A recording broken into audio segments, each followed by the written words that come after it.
Good evening, horror listeners, wherever you are. Welcome to Midnight Whispers, the place where chilling stories of mystery and terror await. In tonight's very first video, we're diving into a tale from Japan that's been whispered about for years. Never hike a mountain with an odd number of people. It sounds simple, but trust me, this story will open your eyes to something much darker. So turn off the lights, get comfortable, and join me as we venture into the unknown. But remember, some things are better left unexplored. Welcome to Midnight Whispers.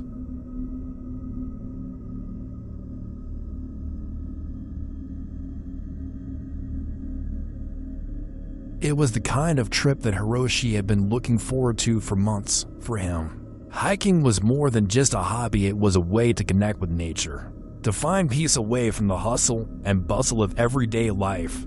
Every weekend, he would pack up his gear, grab a couple of his friends, and head out into the mountains of Japan. The crisp air, the tranquility, and the sheer beauty of the peaks had a way of recharging his soul. But there was one particular hike, one that he'd never forget, and it was the kind of experience that would change his perspective on hiking forever. Hiroshi had heard stories of Mt. Takamagura before, whispers of its eerie atmosphere, its sudden storms, and its reputation as a place where many lost their way. But those were just stories, right? Myths and legends told around campfires. Nothing to worry about. After all, he had hiked plenty of mountains in Japan and had always returned safely. This would just be another trip, another weekend spent with friends in the mountains. Or so he thought.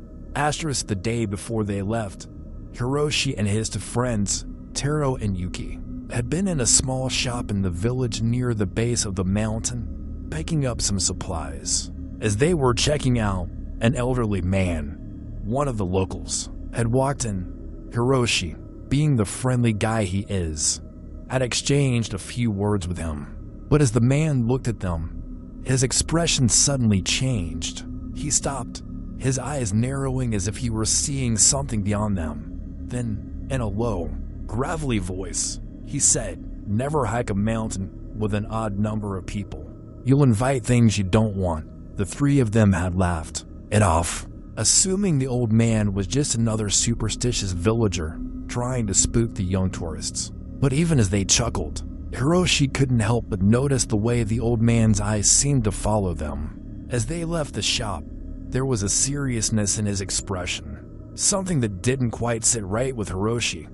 It wasn't just the warning, but the way it felt like the old man knew something they didn't. Just an old man with too much time on his hands, Taro had said, brushing off the warning. "Yeah, superstitions. We're fine," Yuki added, already too excited about the hike to worry about something like that.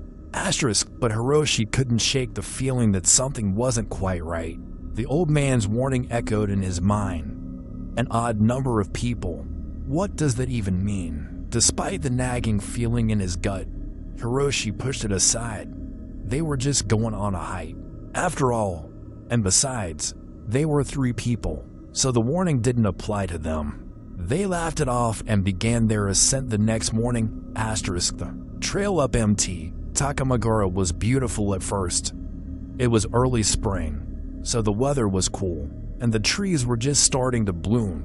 The hike itself was fairly easy, and they made good progress. But as they continued, Hiroshi began to notice something strange. The further they went, the quieter the forest seemed. It was almost as if the usual sounds of nature, the chirping of birds, the rustling of leaves, had been muted. He shrugged it off. Maybe they were just high up the mountain, away from any wildlife. At the halfway point, they stopped to rest. Hiroshi had a strange feeling of being watched, but again, he brushed it off. "You guys ever notice how quiet it is up here?" he asked his friends. Yuki, always the skeptic, rolled his eyes. "Maybe we're just too high. Nature's probably just taking a nap." Taro nodded in agreement. "Yeah, no big deal. Let's just keep going." But Hiroshi couldn't help it. Something felt off. as if the mountain itself was waiting for something. By the time they reached the summit, the fog had started to roll in, the air grew colder, and a deep sense of unease began to creep into Hiroshi's mind. It wasn't just the temperature, it was something intangible, something that seemed to shift in the air. The whole place had an oppressive feeling. It was as if the mountain was holding its breath, waiting for something. Taro and Yuki seemed unaffected, laughing and joking as they set up their gear to rest. Hiroshi, though, felt like he was on edge. He couldn't shake the feeling that something was wrong. He tried to push the thought out of his mind, but no matter how much he tried, it wouldn't go away. That's when it started. It was subtle at first. Hiroshi noticed a shadow moving between the trees just beyond their campsite. At first, he thought it was just his eyes playing tricks on him. But as he looked more closely, he saw it again, a figure, moving just out of sight. He called out to his friends. "Did you see that?" Taro looked up, a confused expression on his face. "See what?" "I swear there was something over there," Hiroshi said, pointing toward the trees. Yuki looked in the direction he was pointing, but saw nothing. "Maybe you're just tired, man. We've been hiking all day." But Hiroshi couldn't shake the feeling that they weren't alone. He kept scanning the trees, trying to catch a glimpse of whatever it was he had seen. But nothing, just the swirling fog, the eerie silence, and the oppressive weight of the mountain. As the day turned to night, the temperature dropped even further. Hiroshi couldn't stand the feeling any longer. "Let's pack up and head back down. This place doesn't feel right." But his friends insisted they were fine. "We've come this far. Let's stay the night," Taro said. "What's the worst that could happen?" But Hiroshi couldn't ignore the sense of foreboding that had settled over him still. He didn't want to be the one to spoil the trip, so he reluctantly agreed to stay. As the hours wore on, the unease grew. Hiroshi kept hearing strange sounds, whispers, the rustling of leaves, footsteps just behind him. But every time he turned around, there was nothing there. His friends didn't hear anything. They were too busy enjoying themselves, unaware of the tension that was building around them. Finally, it happened as the group packed up to leave. Hiroshi felt something brush against his shoulder, cold, like a breath on the back of his neck. He spun around, but there was no one there. He felt a shiver run down his spine as a wave of dread washed over him. Then the footsteps started. Heavy, deliberate footsteps. Someone or something was following them. "Do you hear that?" Hiroshi asked, his voice shaky. His friends paused, listening. They looked at each other, then shrugged. "It's probably just some other hikers," Taro said. But Hiroshi didn't believe that. There was something wrong with the sound. It wasn't the sound of a hiker. It was too slow, too deliberate. They continued down the mountain, their pace quickening as the footsteps grew louder. Something was behind them, following them. But when they turned around, they saw nothing. That's when the whispers began, faint, indistinguishable voices almost like chanting came from the trees. They weren't sure if it was real, but it felt like the voices were calling them, beckoning them deeper into the forest. With their hearts racing, the three of them quickened their pace. The mountain wasn't just a place anymore. It felt like something alive, something watching, waiting. Hiroshi's mind raced. The old man's warning echoed in his mind, and his unease grew stronger. The mountain had been right. There was something they weren't supposed to understand. Something that would only reveal itself when the conditions were right. And they had set those conditions. They had come with an odd number of people. The terror had only just begun. The feeling of dread that hung over them was unlike anything Hiroshi had ever experienced. He had hiked many mountains before, but the air on Mt. Takamagora felt different. It was thick, almost suffocating, and as the fog rolled in, it seemed to devour everything around them. There was no sound, no life. Just the eerie quiet that had settled like a heavy blanket.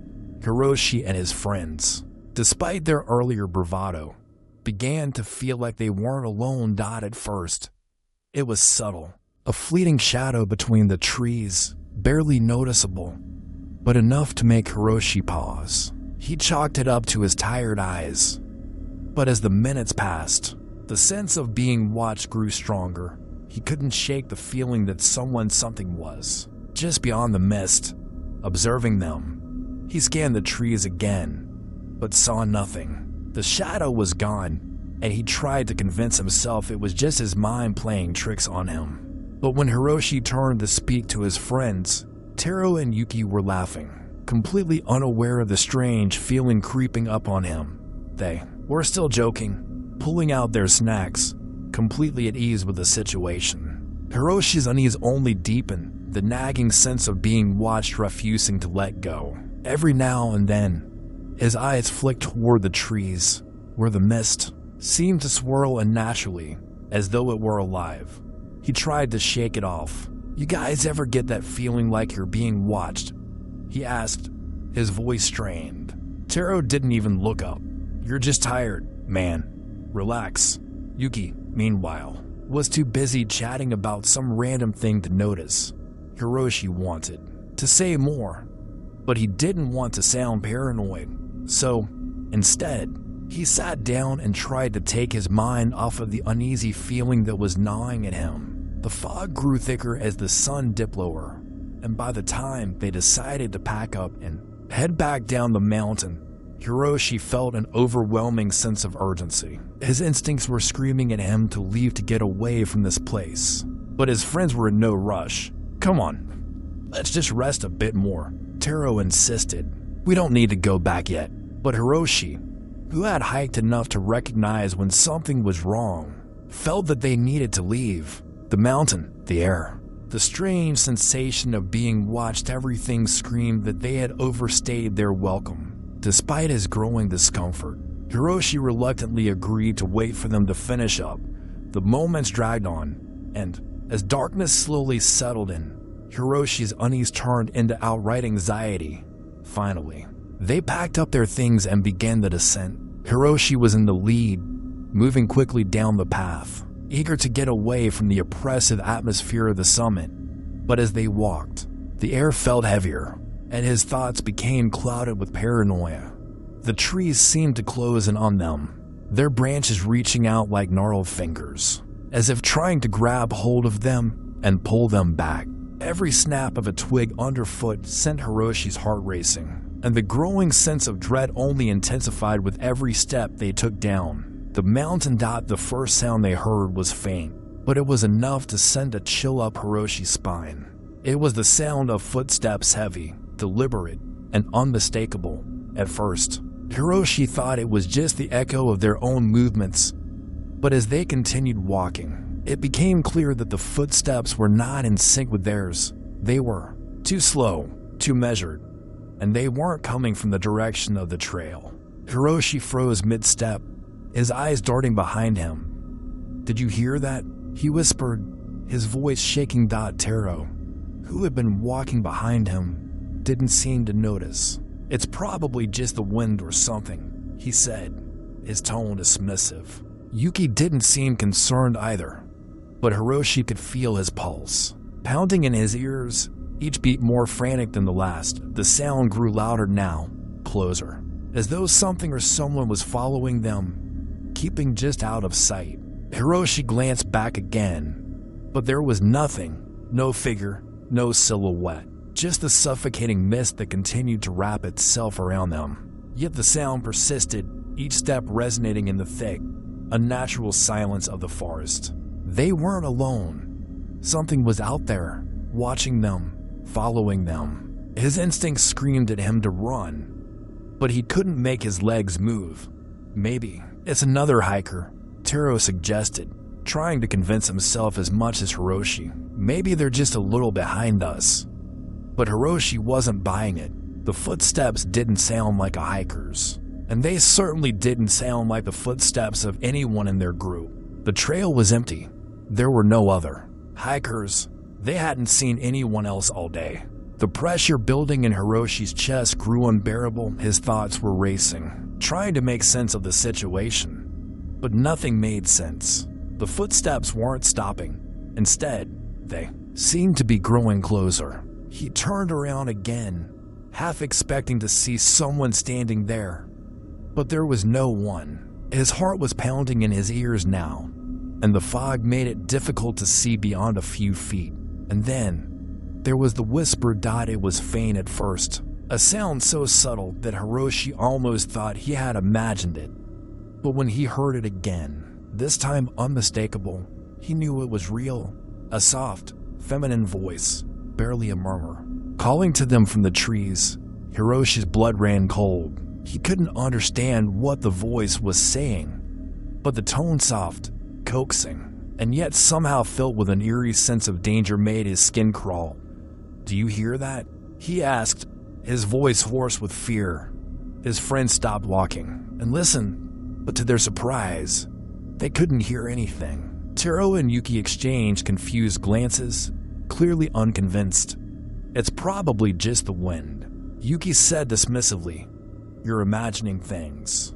But Hiroshi couldn't shake the feeling that something was wrong. The voice had sounded so real, and it was calling to them, beckoning them deeper into the forest. As they continued walking, the whispers grew louder, more distinct. They weren't just sounds now, they were words. But Hiroshi couldn't make out what they were saying. All he could focus on was the overwhelming sensation that they were not alone. And then it hit him. The old man's warning, never hike a mountain with an odd number of people. They had made a terrible mistake. They were an odd number of people, and something, whatever it was responding to that. The thought sent a cold shiver down Hiroshi's spine. But there was no time to dwell on it. The footsteps behind them were louder now, the whispers growing more urgent, and Hiroshi knew they had to get out of there. Panic surged in his chest. He glanced at Taro and Yuki, but they still didn't seem to understand the gravity of the situation. He had to act fast. "Guys," Hiroshi said urgently, "we need to move faster. Something's wrong. We're not alone." But before they could react, the whispering stopped, replaced by a sound far worse, soft, guttural breathing, as though someone was standing just behind them, inches away. Hiroshi whipped around, his heart hammering in his chest. But there was nothing there, nothing but the fog. That's when the terror truly began. As they continued to descend the mountain, the tension in the air grew unbearable. Hiroshi, his breath ragged and his legs screaming from exhaustion, tried to focus on the path ahead. But something was terribly wrong.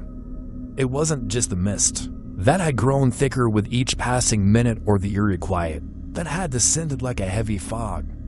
But something more insidious had happened suddenly. Hiroshi, who was leading the way, felt a force pushing against his back, a pressure so strong that it nearly knocked him off balance. His heart raced as he stumbled slightly, spinning around to look behind him. But there was nothing there, just the thick fog that seemed to swallow everything in its path. The air around him felt suffocating, heavy with an unseen presence, and for a moment, he wondered if he was imagining it all.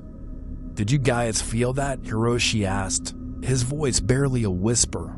He was trying to sound calm, but the fear in his tone betrayed him. Taro and Yuki, who were following closely behind, didn't seem to notice anything unusual. They were too busy trying to keep their footing on the slippery path.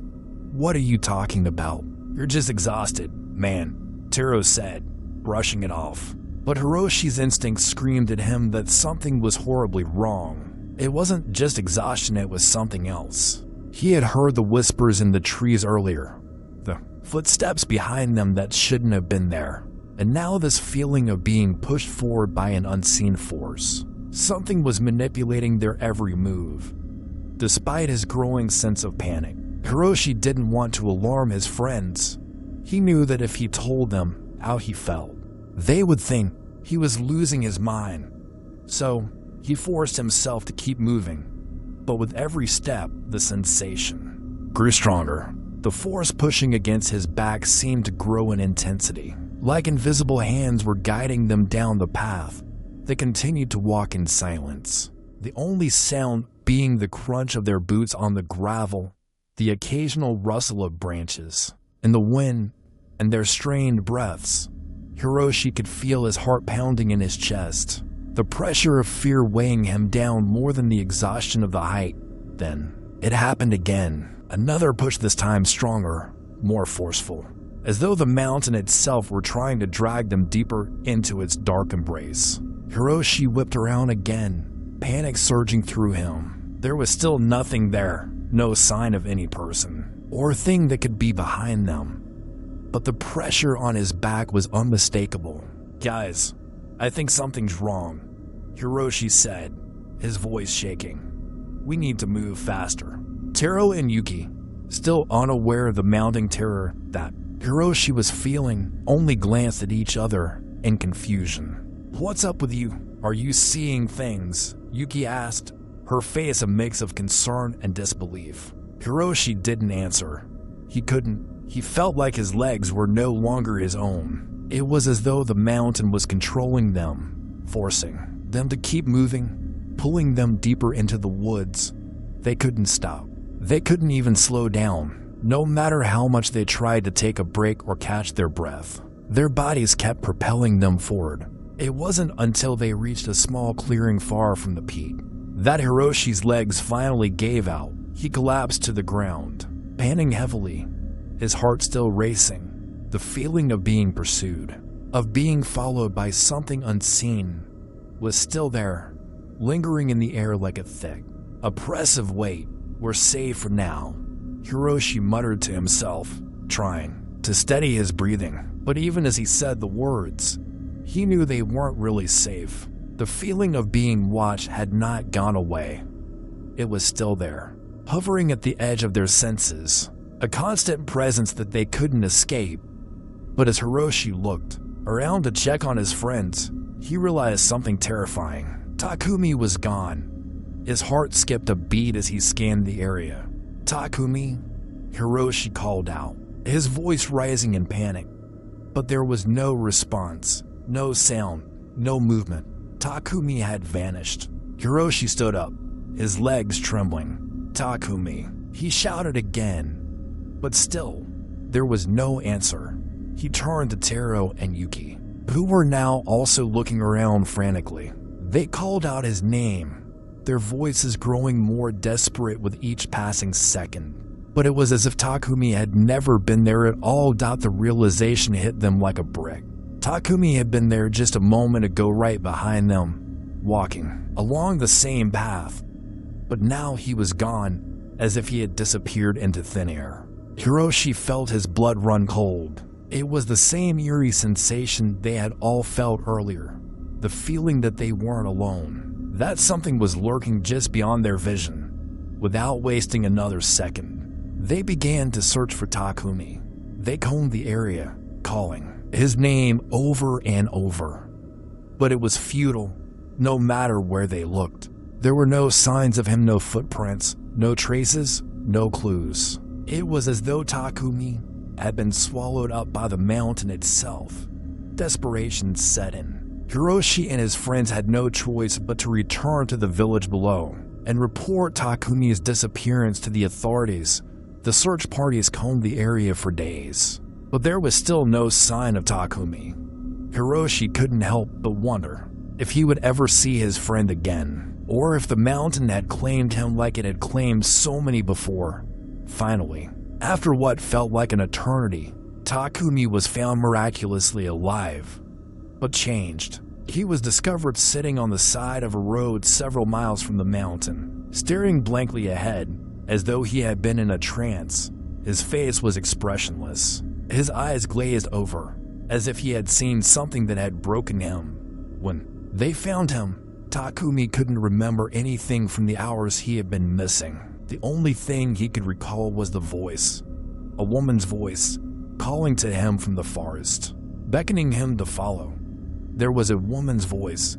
Takumi whispered, his voice hoarse. "She kept calling me. I couldn't resist. I had to go. I had to follow her." But when they asked him where he had gone, or what had happened during the hours he was missing, Takumi could remember nothing. The only thing he knew was that the voice had led him deep into the forest, into the darkness, where he had wandered aimlessly, unable to break free from the pull of the mysterious presence that had called to him. It wasn't until they returned to the village that Takumi's memory began to piece itself together. He had been walking, almost in a trance-like state, following the voice through the fog and darkness. He had wandered further and further from the path, unable to stop himself.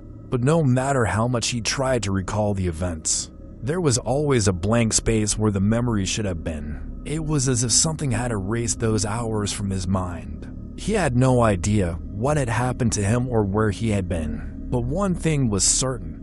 Whatever had happened to Takumi during those missing hours had left him a changed person. Since the terrifying night on MT Takamagora, Hiroshi and his friends have never been the same. They've come to believe that there are forces in this world, ancient, unseen forces that can't be explained by logic or reason. The old man's warning about the odd number of people had been more than just a superstition. It had been a warning of something dark and malevolent that lurked in the mountains, something that didn't want anyone to disturb its slumber. Hiroshi, Taro, Yuki, and Takumi now know firsthand that some myths, no matter how unbelievable they may seem, are rooted in a terrifying reality. And sometimes, it's better to believe in the unseen, to respect the things that can't be explained, and to heed the warnings of those who know better. Because there are things out there, deep in the mountains, that are waiting for you to make a mistake, waiting for you to believe that it's just another height. But once you make that mistake, once you break the rules, you might never come back.